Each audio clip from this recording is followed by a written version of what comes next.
नमस्कार व्यूअर्स, मैं हूं अमीश देवगन। रात के समय 9 बजने को हैं और आप देख रहे हैं सीएनबीसी आवाज पे टक्कर का एडिशन। संसद के दोनों सदनों में वक्फ बिल पर जेपीसी की रिपोर्ट पेश की गई है तो विपक्षी दलों ने इसे फर्जी बता दिया है। विपक्षी सांसदों का आरोप था कि रिपोर्ट में डिसेंट नोट्स की कुछ हिस्सों को हटा दिया गया।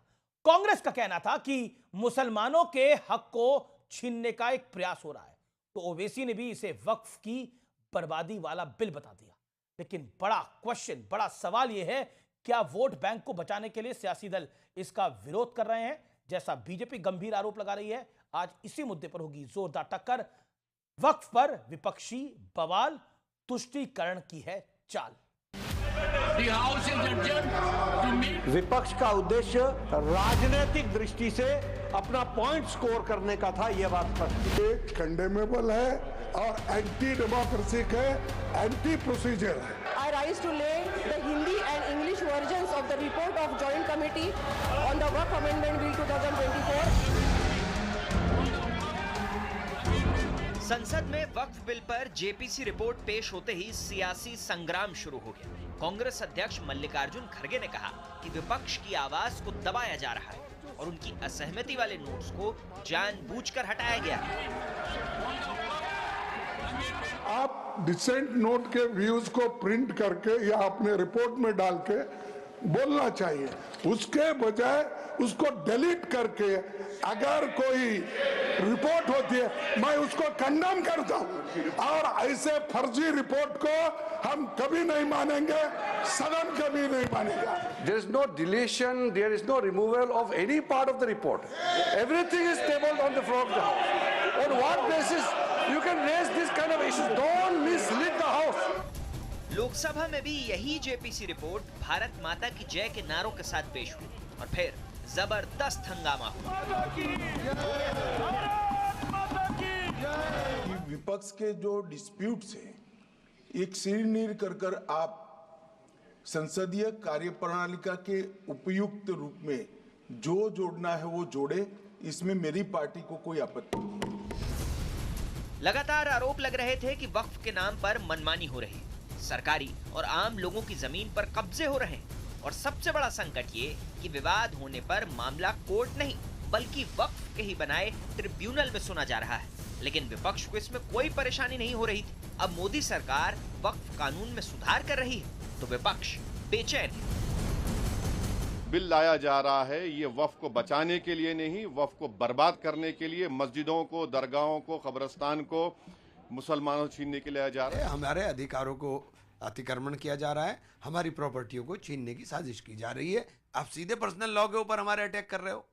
आज आप वक्फ की संपत्तियों को कब्जा कर रहे हैं, कल गुरुद्वारा की करेंगे, फिर मंदिर की करेंगे, फिर चर्च की करेंगे। ये तुष्टीकरण की राजनीति है। This is a politics of appeasement. अब 370 से भी दिल भर गया है। मंदिर मस्जिद, अब जहां भी कहीं मस्जिद देखते हैं उसको तोड़ते हैं, उससे भी दिल भर गया। अब कहते हैं वक्फ ले आओ, वक्फ बिल ले आओ। सवाल है कि क्या विपक्ष की परेशानी के पीछे तुष्टीकरण वाला एंगल है, जैसा बीजेपी आरोप लगा रही। आज इसी सवाल पर होगी देश की सबसे बड़ी बहस। वक्फ की ढाल, वोट बैंक की चाल। और अब वक्त है सुप्रसिद्ध विश्लेषण का, और आइए नजर डाल लेते हैं वक्फ पर विपक्ष के माइंडसेट की पोल खोलने वाला विश्लेषण क्या है। पहली बार 1954 में वक्फ एक्ट बना।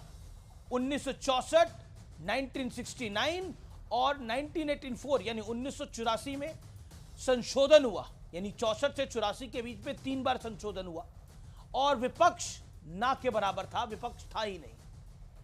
अब मैं बढ़ता हूं आगे की तरफ। हर बार वक्फ की ताकत बढ़ाई गई, लेकिन 1995 का दौर आता है और 1995 की कांग्रेस की नरसिम्हा राव सरकार ने वक्फ कानून का संशोधन किया और सरकार ने वक्फ कानून का संशोधन किया। वक्फ बोर्ड को जमीन अधिग्रहण की असीमित अधिकार मिले।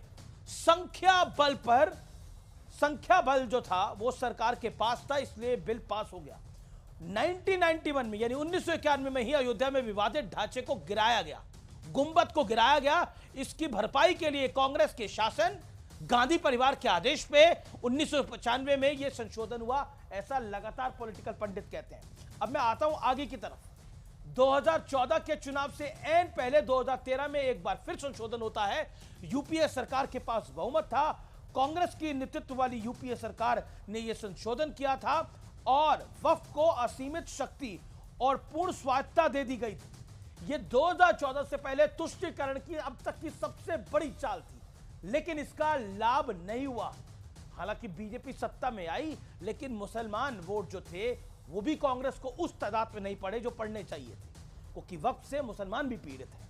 आइए मैं बढ़ता हूं। मुस्लिम देशों में नहीं है वक्फ। तुर्की, Libya, Lebanon, Syria, Jordan, Iraq जैसे बड़े मुस्लिम देशों में भी कोई वक्फ का जैसा कानून है ही नहीं। धर्मनिरपेक्ष भारत यानी सेकुलर भारत में वक्फ बोर्ड भी है और इसे कानून से ताकत भी दी गई है। सेना और रेलवे के बाद सबसे ज्यादा संपत्ति का मालिक कोई है तो वो वक्फ बोर्ड ही है। लेकिन मेरा बड़ा सवाल आज ये है, इस कार्यक्रम के दौरान वो बड़ा प्रश्न ये है, और जो देश का प्रश्न है, क्या वोट बैंक और तुष्टीकरण के लिए विपक्ष ने वक्फ बोर्ड को असीमित अधिकार दिए हैं और ताकत बढ़ाई है? अजय लोग भारतीय जनता पार्टी के प्रवक्ता नेता मेरे साथ हैं, विवेक श्रीवास्तव मेरे साथ हैं, नेता लेफ्ट के, अनुराग भदौरिया है मेरे साथ जो कि समाजवादी पार्टी के नेता प्रवक्ता हैं, मेरे साथ मोहम्मद फैज खान है, शोहेब जमई है। आप तमाम लोगों का अभिनंदन है। अनुराग भदौरिया, आप रो के रोए हैं आज संसद के अंदर कि वक्फ का कानून लेकर आ रहे हैं। संख्या बल अगर है मोदी के पास, भारतीय जनता पार्टी के पास, तो लेकर आएंगे वक्फ का कानून। आप लोग भी तो लेकर आए जब विपक्ष के पास संख्या बल होता था। आपने असीमित अधिकार दिए ना आप लोगों ने। देखिए, आपने बिल्कुल सही बोला है कि वोट बैंक के चलते भारतीय जनता पार्टी कुछ भी करने को तैयार है कि उसको वोट चाहिए, किसी कीमत पे वोट बैंक उसको तैयार करना है। उसको कोई मतलब नहीं है, क्योंकि उसको जमीन से मतलब है। एक तो वोट बैंक तैयार करना है, दूसरा जमीन कब्जा करनी है। आज वक्फ बोर्ड की जमीन पे नजर गाड़े हुए हैं, कल गुरुद्वारे की जमीन पर नजर गाड़ेंगे, परसों मंदिर के नाम पे जमीन पे नजर गाड़ेंगे, जो आपको अयोध्या में देखने को मिला किस तरह जमीनों का हेरा फेरी वहां पे हुई थी। उसके बाद चर्च की जमीनों पे आ जाएंगे।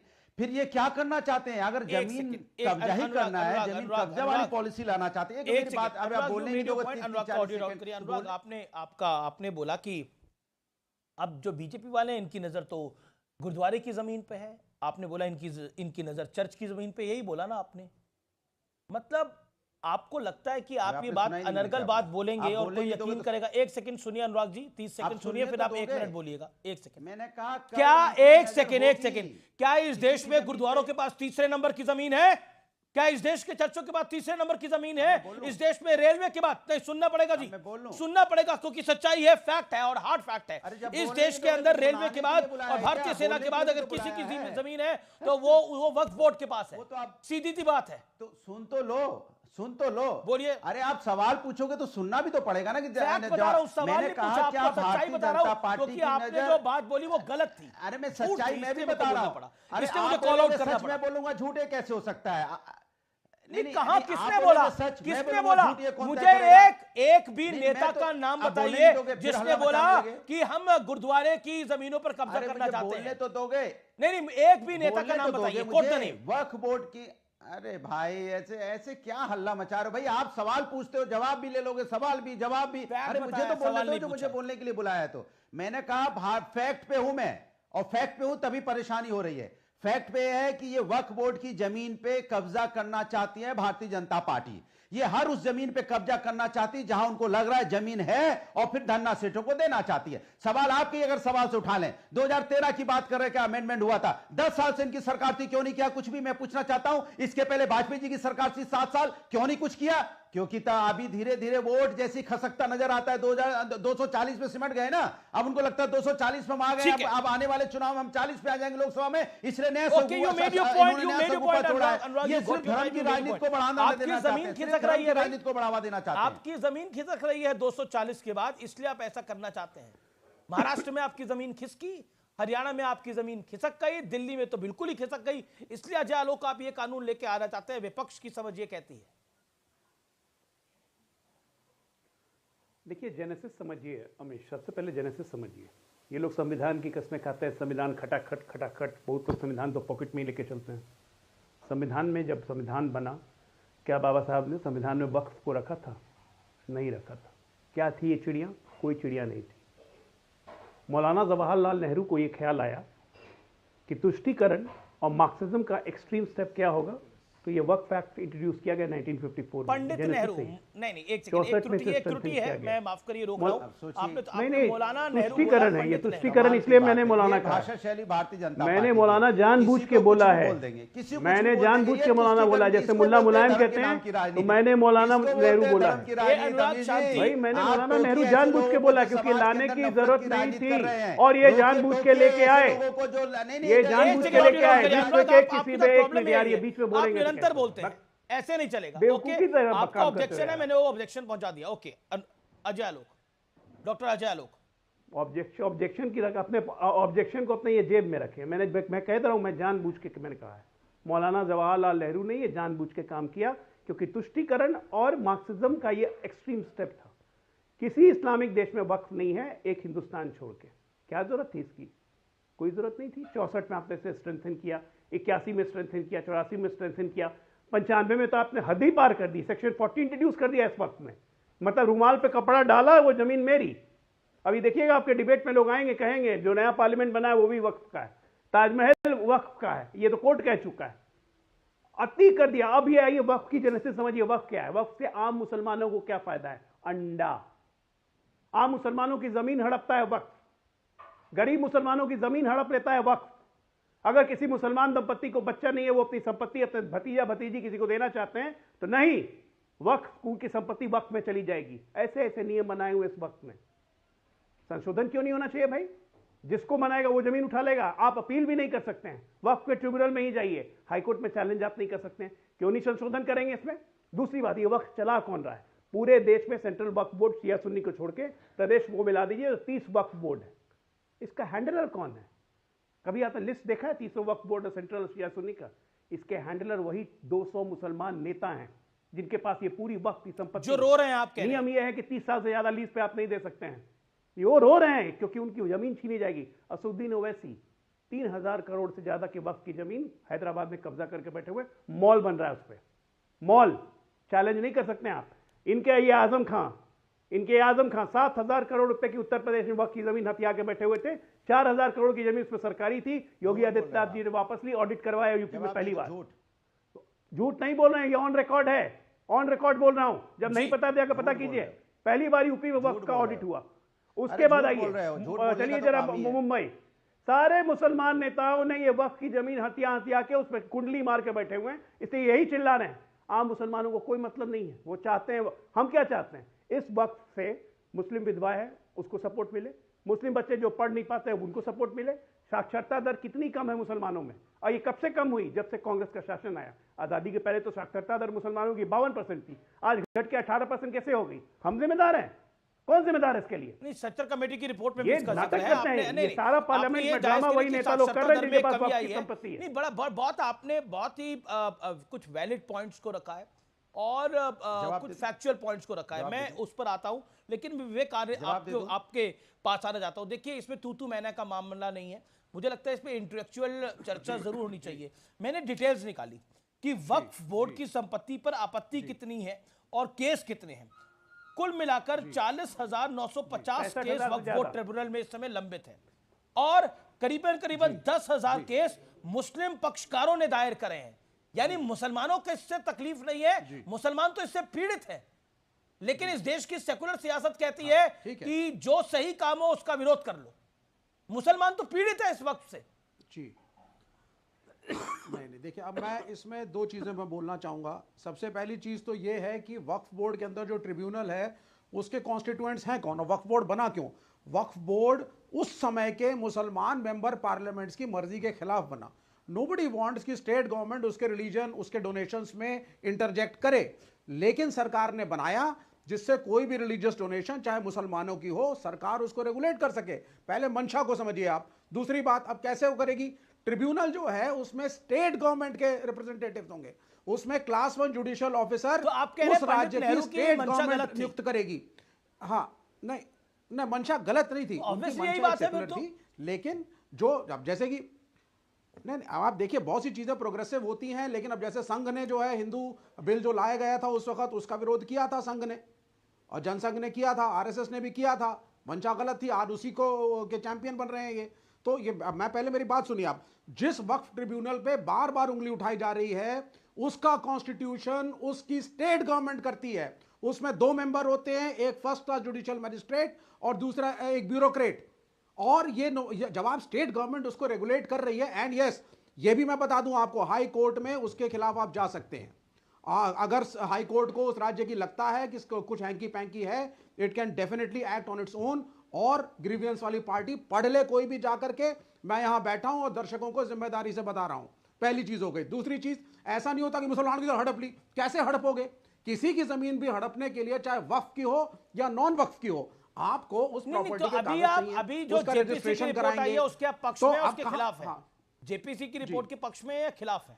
हम उसके खिलाफ हैं। 15-11 की वोटिंग हुई थी, 15-11 की वोटिंग हुई थी, 15 लोग उसके फेवर में थे, 11 उसके खिलाफ हैं। हम उसके खिलाफ हैं। हम इसके भी खिलाफ हैं कि कहीं ना कहीं जो ऑब्जेक्शंस हम लोगों ने रेज करे वहां पर, उसको भी इलेक्शन में लगाइए। एक सेकंड 2013-14 में जब आपने अमेंडमेंट पास करी थी तो बीजेपी के खिलाफ थी, बीजेपी के पास नंबर नहीं था।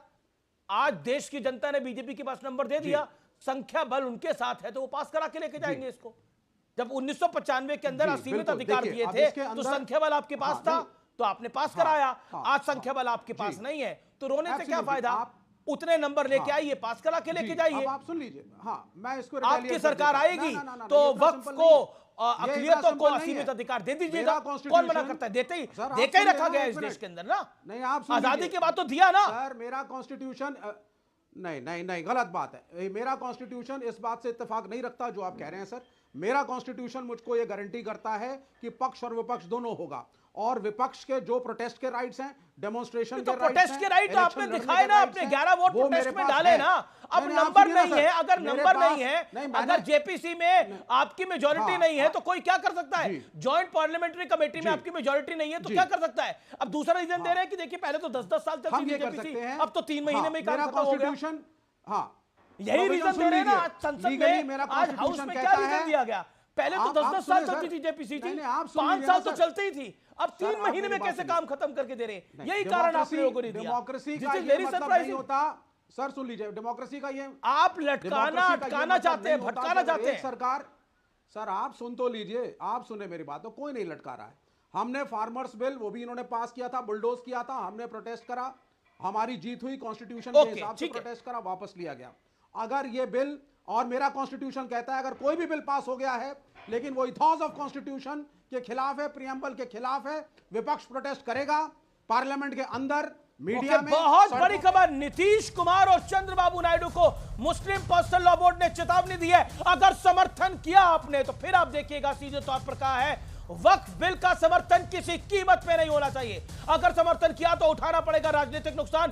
सीधे तौर पर पॉलिटिकल धमकी दी है, सड़क से अदालत तक विरोध करेगा मुस्लिम पर्सनल लॉ बोर्ड। ये सीधे तौर पे खबर आई है। जेपीसी की रिपोर्ट पर हमें बिल्कुल भरोसा नहीं है, और ऑपोजिशन कह रहा है कि 5 साल तक चलती थी जेपीसी, 3 महीने में रिपोर्ट कैसे आ गई है? सीधे तौर पर अजय आलोक आपके अलायंस पार्टनर्स को चेतावनी दे दी है मुस्लिम पर्सनल लॉ बोर्ड ने।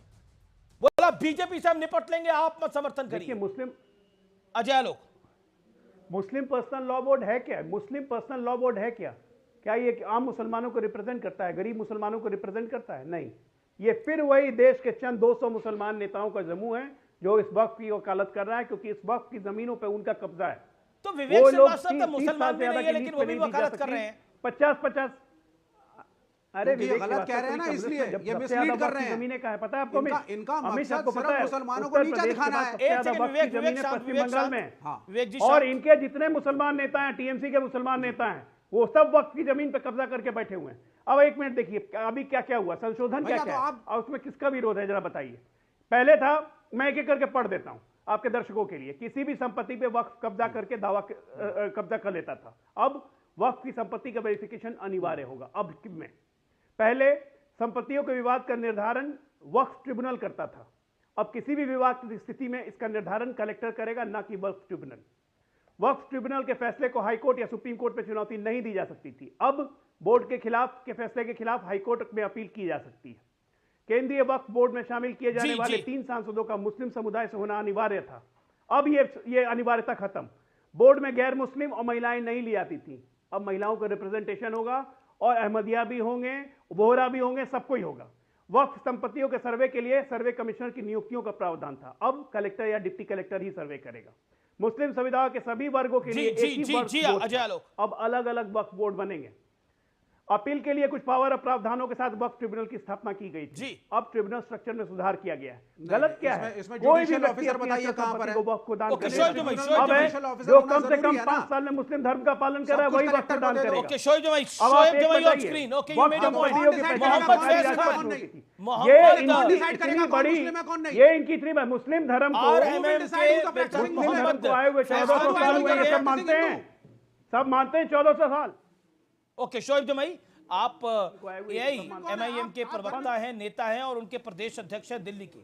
मेरा आपसे स्पष्ट रूप से सवाल है कि क्या आपको लगता नहीं है कि वक्फ से तो खुद मुसलमान ही परेशान हैं? मेरे पास एक आंकड़ा है, उसमें करीब 10,000 केस ऐसे हैं जिसमें मुस्लिम पक्षकारों ने ही दायर किए गए हैं।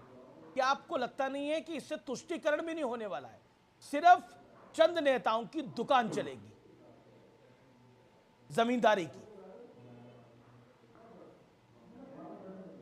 जी बहुत बहुत शुक्रिया। देखिए, आपके आंकड़े कहाँ से लाए गए मैं नहीं जानता, लेकिन ये बात कहना अपने आप में ही एक बड़ा सबूत है कि वक्फ के अंदर भी कोई मनमानी नहीं है, बल्कि आप उसमें केस अगर डाला गया है ट्राइब्यूनल के अंदर हो या किसी कोर्ट के अंदर डाला गया होगा तभी तो ये केसेस आपके सामने आए। मतलब आप कह रहे हैं कि मुसलमानों की जमीन हड़पी जाए तो मनमानी नहीं है? नहीं, मुसलमानों की जमीन हड़प सकते हैं? नहीं, आप भाई आपने अपना सवाल पूछ लिया, मैं जवाब दे रहा हूँ। जी जी, आप जो कह रहे हैं उस हिसाब से कि यहाँ पे वक्फ की मनमानी नहीं चल रही है, बल्कि यहाँ से एब्सोल्यूट कोई पावर नहीं है, इसमें केसेस भी दर्ज होते हैं अगर कहीं कोई गड़बड़ी दिखती है, यही बात है ना? मानते हैं ना इस बात को? अब सुन लीजिए, आज जो JPC के ऊपर हुआ, चूंकि हमारी पार्टी के राष्ट्रीय अध्यक्ष खुद उस JPC के मेंबर हैं, जी ओवैसी साहब, एक डिसेंट नोट बनाया गया है, चूंकि 11 सदस्यों ने अपनी डिसेंट नोट दी, उसमें असहमति दर्शाई। जब JPC का आज रिपोर्ट पेश हुआ राज्यसभा और लोकसभा के अंदर, तो JPC चेयरमैन जगदीपिका पाल जी जो हैं वो क्यों नहीं उस डिसेंट रिपोर्ट को उसमें यहाँ से शामिल कर रहे हैं या उनको एडिट क्यों किया गया? जब ये मुस्लिम ऑर्गेनाइजेशन से और तमाम जो लखनऊ, कलकत्ता, दिल्ली, हैदराबाद और देश के बड़े बड़े शहरों में हर जगह जो यहाँ से मुस्लिम उलमाओं की राय ली गई है और उन चीज़ों को रिपोर्ट में शामिल किया गया, वही तो डिसेंट रिपोर्ट का हिस्सा था कि मुसलमान समाज क्या कह रहा है। आप उसको ही गायब कर दे रहे हैं, तो फिर वो जो JPC की प्रक्रिया है लोकतांत्रिक तरीके से कि सबकी बात सुनी जाए, वो तो मोटिव खत्म। अरे भाई सुनिए ना, अरे भाई सुनिए ना, झूठ, अरे भाई बैठिए ना, आप जब बोल रहे हैं तो मैं नहीं बोल रहा। हैदराबाद में असदुद्दीन ओवैसी का वक्फ की जमीन पे मॉल बन रहा है या नहीं? अरे भाई बैठ जाइए ना, अरे भाई बैठ जाइए, अरे आप बैठ जाइए ना भैया, यहाँ से कब देश बैठा नहीं रहेगा, कब बीजेपी में चले, आम मुसलमान बैठा नहीं रहेगा। अरे सुनिए ना, वक्फ पे कुंडली मार के आप लोग बैठे हुए हैं, आप लोग को भगाने का समय आ गया है। अच्छा, एक एक करके वक्फ पे कुंडली मार के आप जैसे लोग बैठे हुए हैं जिनको भगाने का समय आ गया है। Okay, make your point Shoaib जमाई। भाई ओवैसी का मॉल बन रहा है या नहीं है हैदराबाद में, ये पूछिए। वो कह रहे हैं कि ओवैसी साहब का भी शॉपिंग मॉल बन रहा है, बन रहा है, उसको बचाना चाहते हैं वो। ओके, वक्फ की जमीन पे, ठीक है मिस्टर जमाई। ओके शोएब जमाई, सार्थक चर्चा चाहते हैं ना? बिल्कुल सार्थक चर्चा चाहते हैं, सार्थक चर्चा की।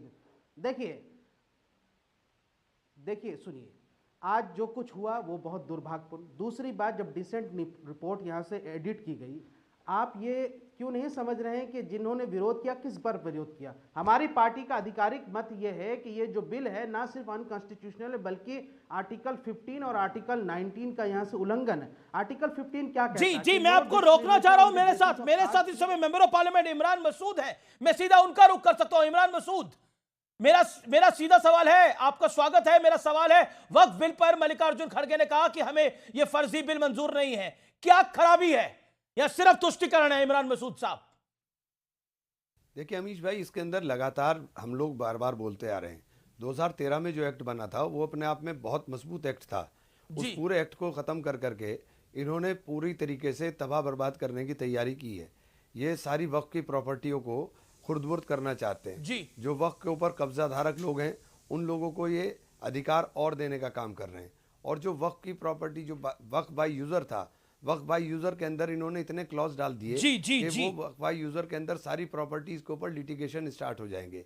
जो सदियों से कब्रिस्तान है, सदियों से मस्जिद है, सदियों से जहाँ पर इमाम बाड़ा है, जहाँ पर मजलिसें हो रही हैं, उन सबको इसके अंदर उन्होंने शामिल करने का काम नहीं किया और वक्फ बाय यूजर को बहुत कमज़ोर करने का काम किया है।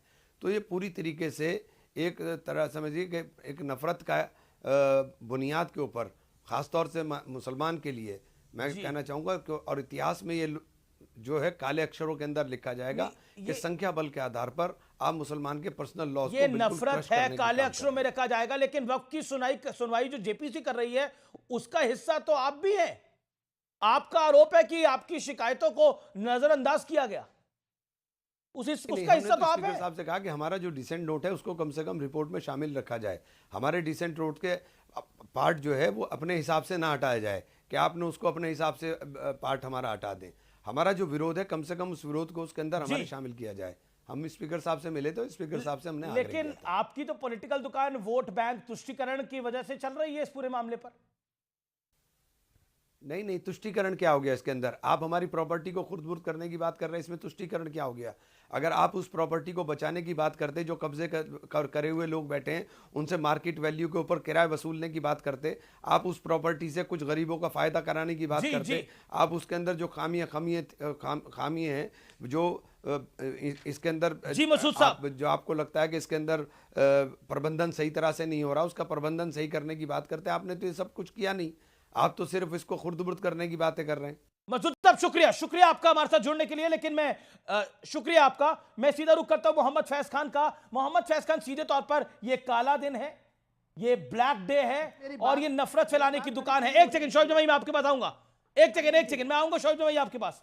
ओके, मोहम्मद फैज खान, इमरान मसूद कह रहे हैं कि ये काला दिन है, नफरत फैलाने की दुकान है। भारतीय जनता पार्टी नफरत की दुकान खोल के बैठी है। बिस्मिल्लाहिर्रहमानिर्रहीम। इमरान मसूद ने जो बात कही है मुझे बड़ी हंसी आ रही है। जो लोग बोटी बोटी कर देंगे वाले स्टेटमेंट देते थे, जो हैदराबाद को पाकिस्तान में मिलाने की बात करते थे, जो अभी भी कह रहे हैं पाकिस्तान को लखनऊ में ले आएंगे, वो बता रहे हैं कि भारत में वक्फ की जमीन कैसे सुरक्षित रहे। इनका बस चले तो ये सबके सब वहां दे देते।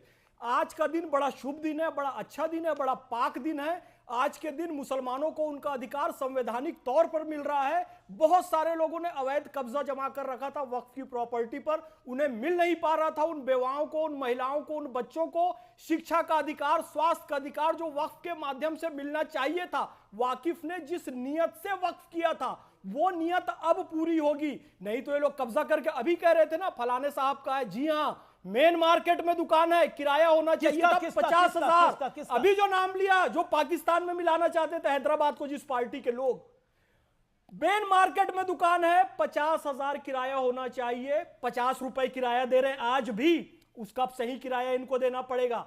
महिलाओं को अधिकार मिल रहा है, 2 महिला मुसलमानों के खिलाफ है, मुसलमानों के हित में है ये मुसलमानों के हित में है। ओके, मुसलमानों के हित में है ये। ओके शोएब जमाई, okay am Delhi chief. Okay Shoaib जमाई, ये कह रहे हैं मुसलमानों के हक में है, इमरान मसूद कह रहे हैं ये नफरत की दुकान है, ये काला अध्याय है। मेक योर पॉइंट शोएब जमाई। मोहम्मद फैज खान को आपका जवाब। बहुत सारे दिल्ली के बहुत सारे पॉश इलाके हैं, मैं नाम की पूरी लिस्ट गिना देता हूं। वो पॉश इलाकों में वक्फ बोर्ड की जमीन पर दुकानें बनी हुई हैं और उसमें ज़्यादातर दुकानें हिंदू भाई चला रहे हैं। जो 1973 में जो किराया देते थे आज भी वही किराया दे रहे हैं। अगर स्वागत करना है तो इस पर भी स्वागत कीजिए कि उन भाइयों को भी आज के मार्केट रेट के हिसाब से सभी के लिए है ना, सभी के लिए है, बिल्कुल। और अगर आप इसके लिए राजी हैं तो बहुत अच्छी बात है। ठीक है ना? नहीं, सुन लीजिए मेरे पॉइंट,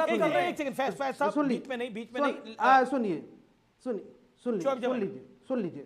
दूसरी बात, ये जो बार बार जो सवाल हमने कहा कि आर्टिकल 15 और 29 का उल्लंघन है, ये तो बात सही है, लेकिन ये जो अनर्गल आरोप लगाते हैं, मैं पूछना चाहता हूं, आप बता दीजिए कौन सा केस है हैदराबाद के अंदर वक्फ के ऊपर जो जिसमें आप यहां से हमारे पार्टी के नेताओं का नाम ले रहे हैं या जिनका नाम दिखाइए, कौन सा केस, कौन सा FIR नंबर, कौन सा यहां से डिसेंट और कौन सा चीज है। मैं दावे के साथ आपको चैलेंज करता हूं, दिखाइए हाथों हाथ की यहां से कि कहां पर है वो रिपोर्ट। कांग्रेस की सरकार वहां, हमारी सरकार तो नहीं, इससे पहले भी सरकार किसी और की, कौन सी सरकार सरकार ने कौन सा जांच करवाया और किस बुनियाद पर आंकड़े देते हैं कि 3000 एकड़ और 3000 करोड़ की? कौन सी सरकारों की रिपोर्ट है? ना एनडीए सरकार की रिपोर्ट, ना कांग्रेस की रिपोर्ट, ना किसी और की रिपोर्ट। कोई भी सरकारी आंकड़ा आप उठाकर दिखा दीजिए। बातें अनर्गल कामों से नहीं चलती। हम भी तो कह सकते हैं पटना में आपका जो यहां से हॉस्पिटल बना हुआ वो भी सरकारी जमीन के ऊपर बना हुआ, नीतीश कुमार के मेहरबानी से बना हुआ। लाएंगे आप उसका यहां से दोबारा? आप करेंगे उसमें मुकाबला? अजय लोग पता, मैं खुद अपने बिहार से हूं। अजय लोग, ओके अजय, ठीक है, you made your point. Ajay लोग, डॉक्टर अजय लोग, BJP national spokesperson, let me get him. Okay, उन्होंने आपको सुना, शोएब भाई, उन्होंने आपको सुना, आपने 2 मिनट बोला, आपको सुना। इत्मीनान रखिए अब आप भी जवाब सुनने के लिए। वक्फ भाई, इमरान मसूद अभी आपके चैनल पे बोल रहे थे हमारी जमीनें ले लेगा। ये समझिए कि वक्फ की जमीन इनकी जमीन कैसे हो गई? हमारी जमीन है। और ये जो अभी तक एफआईआर की बात कर रहे हैं कि कौन सा एफआईआर हुआ, कौन सा केस हुआ, यही तो दिक्कत है मेरे भाई, जिसको आप छुपाना चाह रहे हैं। वक्फ की जमीन लेके आप उसका इस्तेमाल कर रहे हैं, उसकी अपील भी, उसकी शिकायत भी वक्फ के ट्रिब्यूनल में ही की जा सकती है, बाहर नहीं की जा सकती है। वक्फ के जमीन पे कब्जा करके आपने मॉल बनवाया हुआ वहां पे, वो जमीनें वापस करनी होगी। असदुद्दीन ओवैसी का 3000 करोड़ रुपए का वक्फ की जमीन कब्जा करके बैठे हुए हैं हैदराबाद में। अरे सच्चाई बोले, छुपाने में डर लगता है। का केस हो सकता है, एक मुसलमान नेता के वक्फ की जमीन निकल जाएगी।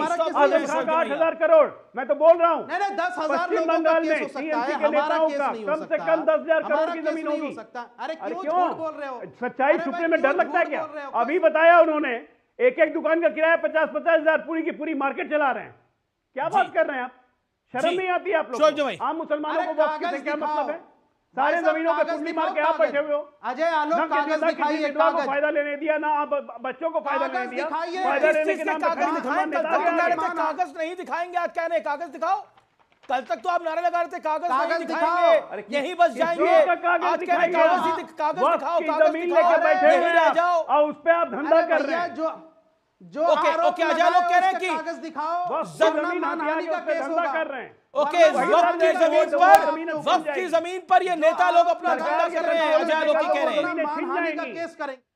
ओके, मानहानि का केस बिल्कुल स्वतंत्र है, सरकार के कब्जे में आएगी तो वो जमीनें छीन जाएंगी। दिक्कत यही है। ओके, दिक्कत यही है और कुछ नहीं।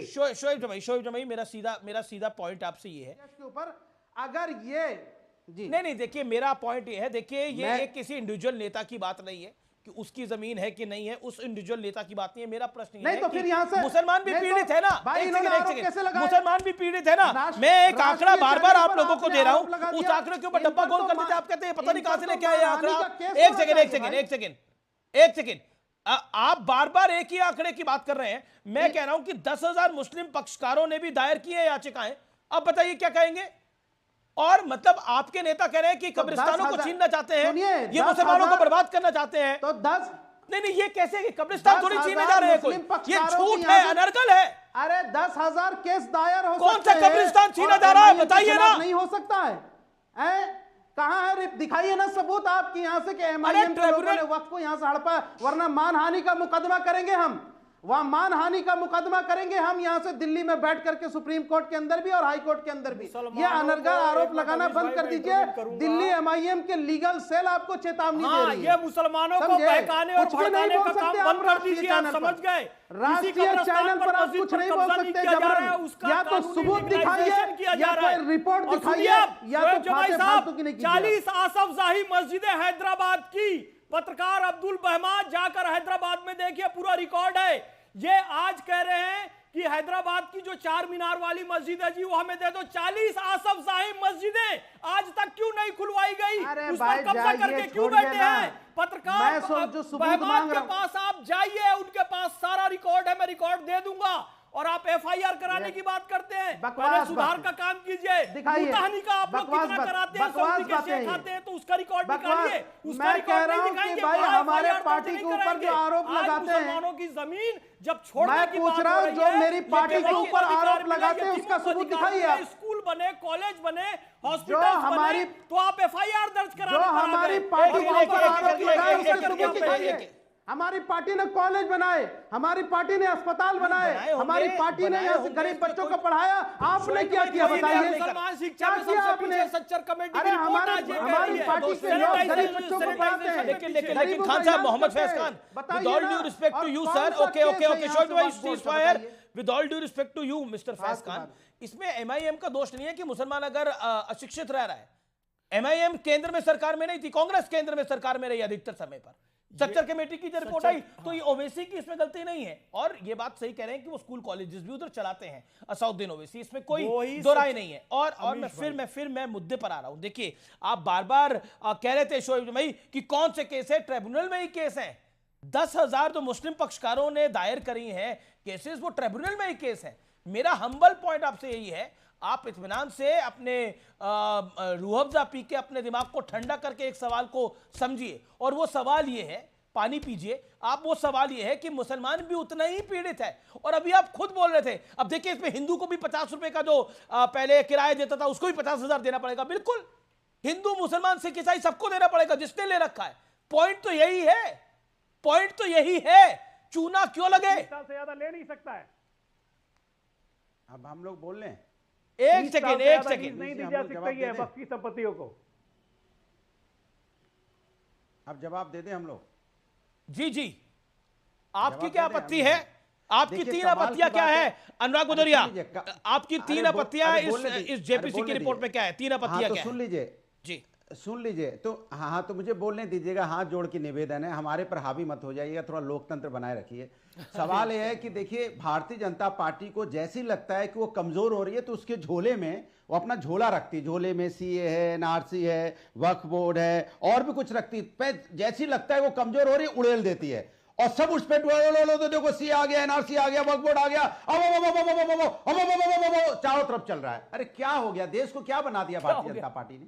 ये क्या है? समय समय पे लाके धर्म के नाम पे राजनीति करना, धर्म के नाम पे लाके ये शतरंज की तरह ये गोटियां लाके बिछे देते हैं। उसके बाद आओ सब लड़ो, काव लड़ते रहो, और लड़ने के जो असली मुद्दे वो मुद्दे गौर हो जा रहे हैं। आपने कहा मुस्लिम अशिक्षित रह गया। आप बताइए, मध्य प्रदेश में कितनी यहाँ कम से कम 20 साल हो गए भारतीय जनता पार्टी की सरकार है, क्या वहां पे शिक्षित हो गया? हम पूछना चाहते हैं, बिहार में भारतीय जनता पार्टी की सरकार है, क्या किया उन्होंने? मैं पूछना चाह रहा हूं। राजस्थान में भारतीय जनता पार्टी की लगातार सरकार है, क्या किया? गुजरात में लगातार सरकार है भारतीय जनता पार्टी के लिए, क्या किया? आप देश में अगर यहाँ पे आ जाइए, 10 साल से भारतीय जनता पार्टी की सरकार, क्या किया भारतीय जनता पार्टी सरकार ने? कुछ नहीं किया। खाली वैलेंटाइंस डे आने वाला है, बहुत ही खूबसूरत बात करी है अनुराग भदौरिया ने। एक सेकेंड, आपने बोला क्या करा मध्य प्रदेश में, तो बीजेपी की सरकार थी। बिहार में क्या किया? देखिए, इस देश की नेताओं की एक मुसलमानों की बहुत बड़ी विडंबना, और वो बहुत बड़ी विडंबना ये है कि उन्होंने हमेशा अपना नेता जो है वो एक हिंदू में देखा, जो कि एक अच्छी बात है, एक हिंदू में देखा। लेकिन इस देश की सेकुलर सियासत ने जितना मुसलमान को धोखा दिया, किसी को धोखा नहीं दिया। आज मैं उनके हक की बात कर रहा हूं। आप मुझे बताइए, उनको आपने कभी सीए में उलझा के रखा, कभी बाबरी मस्जिद में उलझा के रखा 1992 के अंदर? क्या मतलब था इस देश के मुसलमान का बाबरी मस्जिद के साथ? आप लोगों ने उलझा के रखा। इस देश की सेकुलर सियासत का नंगा नाच था ये 1992 के अंदर, जब मुसलमान लड़कों को पढ़ने के लिए बोलना चाहिए था, आपने बाबरी मस्जिद में उलझा के रखा। उससे पहले शाहबानों में उलझा के रखा, उसके बाद सुनना पड़ेगा, उसके बाद आरएसएस और बीजेपी के विरोध में उलझा के रखा, और उसके बाद सीए और एनआरसी में उलझा के रखा, उसके बाद रोहिंग्या में उलझा के रखा। अरे कम से कम इस देश के सेकुलर सियासत के सूरमाओं समझ तो लेते कि उनका भला कहां है, उनके बच्चों का भला कहां है। मैं मानता हूं कि इस देश में मुसलमान बेचारे बन के रह गए, क्योंकि इस देश की सेकुलर सियासत ने उनको पॉलिटिकल टूल बनाकर इस्तेमाल किया है, उनका लाभ नहीं उनकी हानि करी है। ऐसे नहीं कहा जाता पढ़ेंगे और लिखोगे तो बनोगे नवाब, कोट अनकोट नवाब, पढ़ोगे लिखोगे तो। इस देश में आजादी से पहले मुसलमानों की क्या पढ़ाई होती थी? और आप हाल देखिए 2025 तक क्या हश्र हो गया है इस देश के।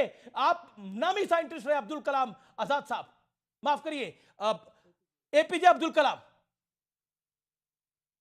माने हुए साइंटिस्ट रहे। मतलब उनको बुरानवानी में उलझा के रखा हुआ है इन लोगों ने, उन्हें आजम खान जैसे व्यक्ति में उलझा के रखा हुआ है। यह है सच्चाई। समझ में आया आपको अनुराग भदौरिया? अमीर जी बिल्कुल सही कह रहे हो आप, बिल्कुल सही कह रहे हो। भारतीय जनता पार्टी ने उलझा के रखा हुआ है पूरे देश को। मैं बधाई देता हूं आपको और आपको तालियों से स्वागत करता हूं कि आपके अंदर हिम्मत है, जज्बा है कि आप भारतीय जनता पार्टी की बुराई कर पाए कि भारतीय जनता पार्टी ने उलझा के रखा हुआ है। कभी मंदिर के नाम पे उलझाया, मस्जिद के नाम पे उलझाया, चर्च के नाम पे उलझाया, कभी पूरे धर्म के नाम पे पूरे देश को उलझा के रखा हुआ है। बधाई देता हूं आपको। ये भारतीय जनता पार्टी की सरकार जब से आई देश के अंदर में धर्म के नाम पे राजनीति करती है, विकास की राजनीति नहीं करती है, ना युवाओं के बारे में बात करती है, ना समाज को आगे ले जाने की बात करती है, ना देश को आगे ले जाने की बात करती है, धर्म के नाम पे उलझा रखा है। मुझे एक बात बताया, अमित शाह इनका टेप रिकॉर्डर बंद करो ना, क्या ये बकबक करते रहेंगे ये फालतू में। मुझे बस एक बात बताइए, अच्छा देश में वक्फ बोर्ड के पास 8,72,000 एकड़ जमीन कैसे आ गई भैया? 321 अचल और 16,713 चल संपत्तियां कहां से आ गई? सबसे पहले आता है, सबसे ज्यादा जमीन उत्तर प्रदेश में, फिर बंगाल में है। ये कहां से जमीनें आ गई? अगर ये जमीन किसी की नहीं है, कोई क्लेम नहीं करता है, सिर्फ दान से वक्फ को मिल गया, तो इतना दान मिल गया है। ये जमीन हड़पा गया है, इसमें आधी संपत्ति सरकारी संपत्ति है, काफी संपत्ति गरीब मुसलमानों की संपत्ति तो है। आपकी सरकार क्या कर रही थी? कोई बच्चा नहीं है तो उसकी सरकार संपत्ति क्या ले लिया। कर रही थी? मैं आपसे वही तो सरकार कर रही है, संशोधन कर रही है ना भाई। संशोधन इसलिए तो किया जा रहा है, और उत्तर प्रदेश इसीलिए तो किया जा रहा है संशोधन, जितने सताए हुए हैं उनका हक वापस मिल सके। कितने साल से, गुजरात में कितने साल से? अरे क्यों बीच में बोलते हैं? क्या है मतलब? आपसे सवाल पूछना चाहता हूं। आपको मैंने मौका दिया, आप सबसे ज्यादा बोले, शांत रहिए आप। Okay, Ajay Alok then Vivek Srivastava. Ajay Alok 20 seconds, make you point, then Vivek ji. मैं कह रहा हूं कि वक्फ में जो हम जमीनें हड़पी हैं सरकारी संपत्ति, अब बताइए 1400 साल पहले इस्लाम आया, अब 1500 साल पुरानी मंदिर पे क्लेम कर दिया कि ये वक्फ की संपत्ति है। तमिलनाडु में 14 के 14 गांव क्लेम कर लिए हिंदुओं के। तो इस गरीब मुसलमानों को लखनऊ में 1000 केसेस हैं जिनके बच्चे नहीं हुए, उनका घर संपत्ति कब्जा कर लिया वक्फ वालों ने। ये नेताओं की शर्त पे, मुसलमान नेताओं की शर्त पे। मुझे ब्रेक के लिए रुकना पड़ेगा, लेकिन बहुत बड़ी खबर आ रही है, बहुत बड़ी खबर आ रही है विपक्ष के हवाले से। वक्फ को लेकर विपक्ष के सूत्र बड़े कह रहे हैं कि हर हाल में वक्फ के बिल को रोकना पड़ेगा, एक साथ आना पड़ेगा, एक साथ आके इस बिल को रोकिए। टक्कर में एक ब्रेक के लिए रुकेंगे, लेकिन ब्रेक के उस पार एक ब्रेकिंग स्टोरी।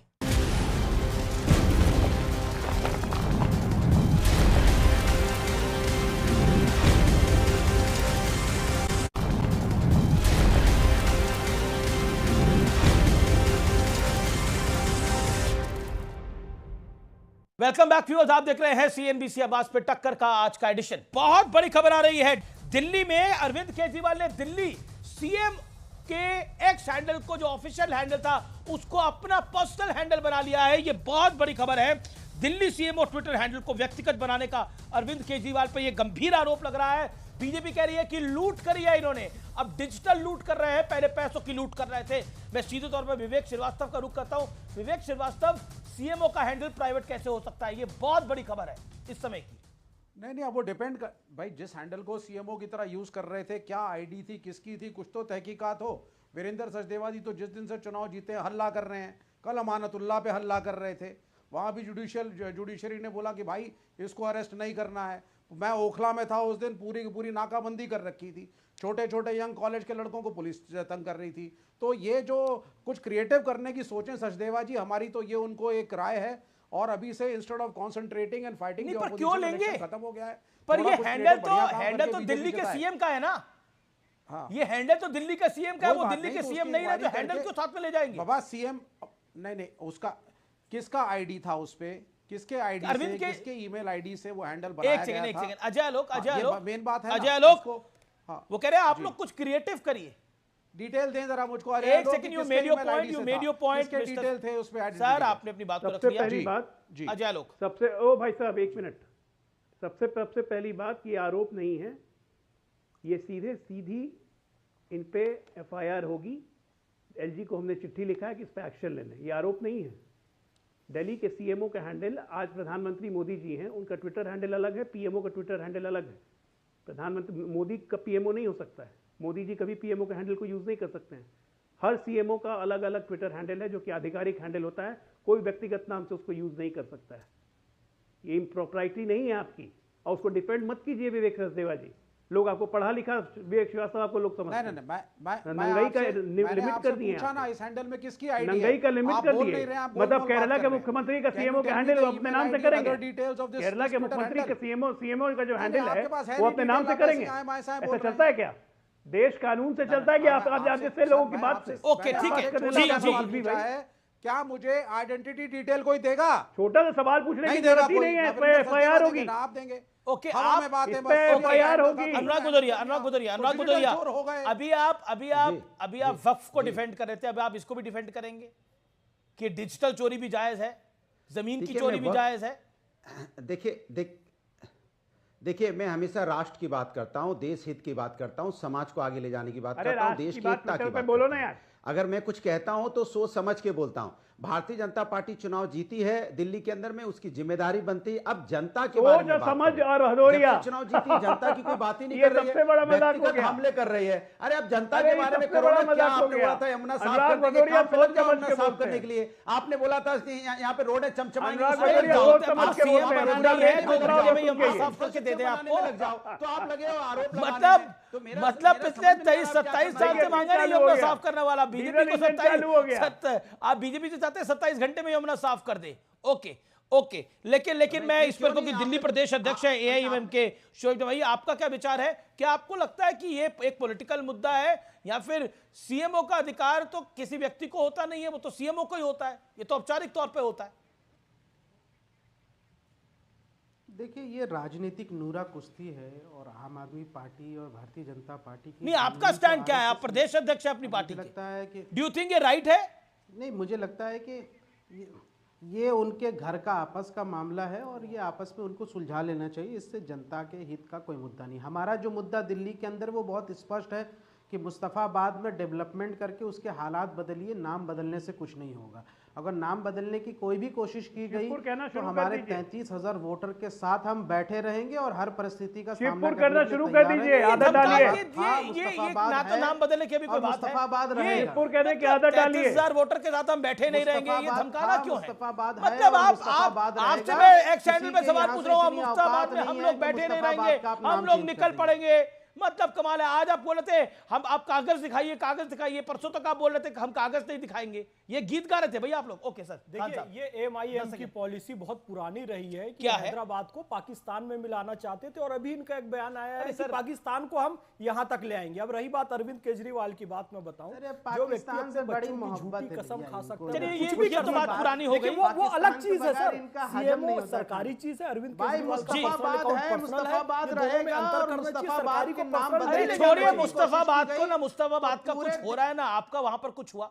हमारे 33,000 वोटर बैठे नहीं रहेंगे, हम ये करेंगे, हम वो करेंगे। मैं कह रहा हूं मुसलमान लड़कों को और लड़कियों को पढ़ाई पे लगाइए, आप लोग जीवन बनाइए उनका, एक स्कूल चलाइए आप यहां पर बैठकर, फायदा होगा इससे आपका भी और कर्म फल भी अच्छा मिलता है, ऐसा शास्त्रों में लिखा हुआ है। चलिए, आपका बहुत बहुत शुक्रिया हमारे साथ जुड़ने के लिए। तो फिलहाल टक्कर के आज के एडिशन में इतना ही। उम्मीद है ये कार्यक्रम आपको पसंद आया होगा। नमस्कार, गुड नाइट।